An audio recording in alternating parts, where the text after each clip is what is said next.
termina lo que es el periodo vacacional, este receso de descanso que han tenido tanto docentes como administrativos y también estudiantes. Para hablar un poco de los preparativos, del panorama y de todo lo que se viene para este periodo año escolar 2025-2026, vamos a conversar con el profesor Leonardo Carvajal. Es doctor en Ciencias de la Educación e investigador, también autor de más de 17 libros. Hay otros por allí que ya vienen en proceso con respecto a la actualidad de la educación en nuestro país. Bienvenido a Primera Página, profe. Muchísimas gracias. Bueno, doctora en Ciencias, pero decimos profe siempre por cariño. Claro, claro. Bienvenido. Bueno, hablemos un poco de cómo se perfila este nuevo año escolar. ¿Cuál es el lema de la educación o el enfoque para este nuevo periodo que inicia el próximo lunes? Mira, yo diría que habría que combinar buena voluntad, idealismo, que eso, digamos, es un ingrediente fundamental, típico de los docentes, en cualquier país además, combinarlo con realismo. O sea, nosotros a veces también somos muy desaforados en plantearnos grandes metas, grandes cosas, cuando de repente nuestro piso no es lo suficientemente sólido para empinarnos y llegar más allá. Yo estuve en unas reuniones con el ministro de Educación, con Héctor Rodríguez, a comienzos del otro curso escolar, en octubre, noviembre, septiembre, y ahí él estaba comenzando su gestión, su segunda gestión, con mucha honestidad, pues barajeó las distintas realidades del déficit de docentes, que él, por supuesto, no cifraba en aquellos míticos 250.000, así redonditos que algunos han dicho, pero sin fundamentarlos. Pero sí hablaba de 48.000, yo tengo la cifra exacta, 48.000 y piquito, y decía, me faltan 24.000 maestros en primaria, graduados, me faltan 34.000 y tantos profesores en secundaria, y él especificaba además las asignaturas, decía, aquí yo lo tengo, yo tomé la nota, por ejemplo, en química me faltan 2.083 en todo el país, en matemática 2.560, o sea, por los informes de las distintas zonas educativas. Allí importante, vemos en evidencia, bueno, un docente que hace anotaciones y ahí están las cifras y el registro, por supuesto, de y a todo mano, esto. con mi letra, así que parece garrapata, pero a mano, toda la vida. A lo clásico. Bueno, esos datos importan, pero me gustaría conocer, más allá de las cifras y de estas conversaciones que fueron sostenidas al principio del pasado año escolar, ¿cuáles fueron los motivos o cuáles siguen siendo los motivos de que exista este déficit de docentes especificado por materia, por etapa de la educación? ¿Cuáles son los motivos para que exista esta falencia? Quizás no se están preparando los docentes o se han ido a otras áreas laborales. ¿Qué es lo que ha sucedido allí? Mira, ahí hay un problema económico de fondo y estructural. También es estructural que, por ejemplo, desde los años 90, o sea, te puedo citar el año 96, hubo una investigación muy importante que hizo la doctora Marixa Barrios.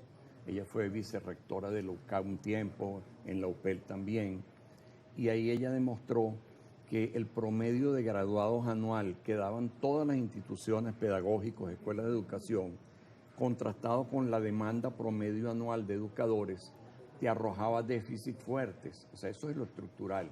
O sea, necesito 1.100 en química y todas las escuelas me producen 600 profesores de física. Wow, de ¿Cómo quizás esto viene pasando, vamos, a los años 90 ya? Mira aquí el año 11. Más de 20 años Esto después. es el nacional.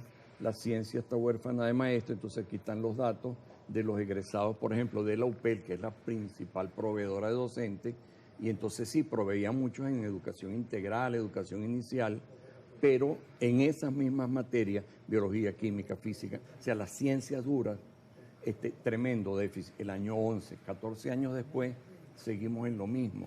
Permaneciendo allí en ese punto estructural del número de egresados de las escuelas de educación con respecto a la necesidad de docentes que se requiere en las aulas, ¿cómo motivarlos, cómo invitarlos? Porque la docencia también es un tema de vocación. Entonces, bueno, la gente dice, voy a estudiar ingeniería, porque es lo que está quizás en el campo laboral, es lo que está en su región. Bueno, voy a estudiar derecho, porque hay quizás una expectativa de que va a ser muy onerosa esta remuneración con esta carrera.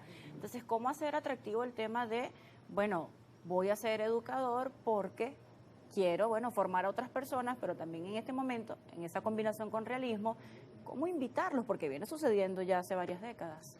Mira, ahí es donde todos tenemos que remar el hombro, yo diría sin esos extremismos que nos hacen oponernos, los del gobierno a cualquiera que no sea el gobierno, los de oposición a todo lo que haga el gobierno. Mira, el mejor ejemplo, nuevamente en este caso, es las dos experiencias de Héctor Rodríguez como ministro. El año 14 él era ministro y ese año había 438,000 estudiantes de las carreras de educación. Estaba muy buena esa cifra. Ahora él es ministro y hay 133,000. Una merma significativa con respecto a lo que se están formando. Ahora, ¿qué ha pasado? Bueno, ha pasado que el salario de los docentes en esos años, para el año 10, 11, 12, 14, era un salario suficientemente, digamos, decente. Igual que también lo fue muy decente, por ejemplo, yo me recuerdo mucho, yo apoyé al ministro Cárdenas, el ministro de Educación de Caldera, yo era asesor del despacho.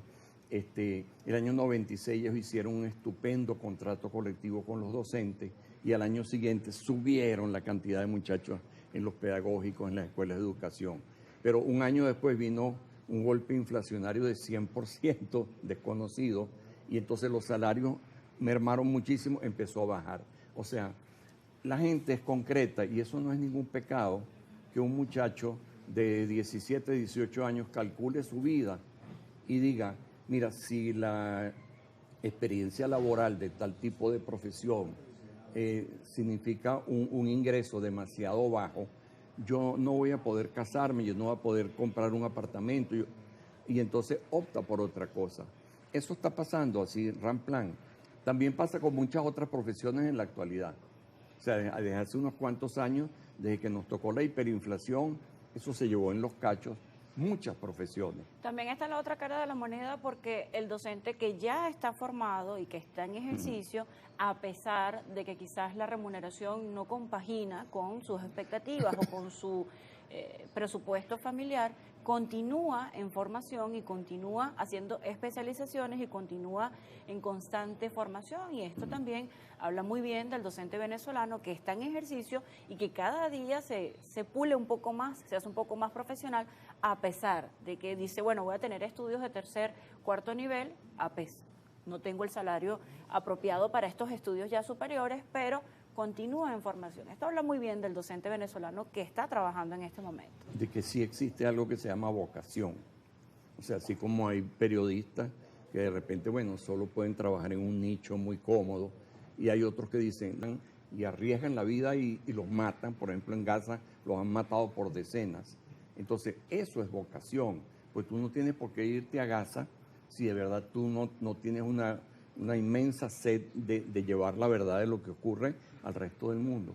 Eso pasa con los educadores en Venezuela y en otras partes. O sea, los que persisten. Yo tengo 55 años que empecé a ser docente y me las he vivido todas. Yo fui profesor de la Central 20 y pico de años. Yo me viví la época de los 80, que hacíamos huelga de 4 meses en las universidades públicas, porque me acuerdo del gobierno de Lucinchi, que la inflación anterior había sido 40%, pedíamos 30% de aumento, y aunque te parezca increíble, el ministro de Lucinchi dijo 0%. Claro, entonces una huelga de 4 meses para al final Lucinchi dar el 30%. Entonces tú dices, wow, uno ha vivido cosas y ha habido también épocas en que los gobiernos, digamos, apoyan, respetan a los docentes, y eso se traduce en salarios, en contratos decentes.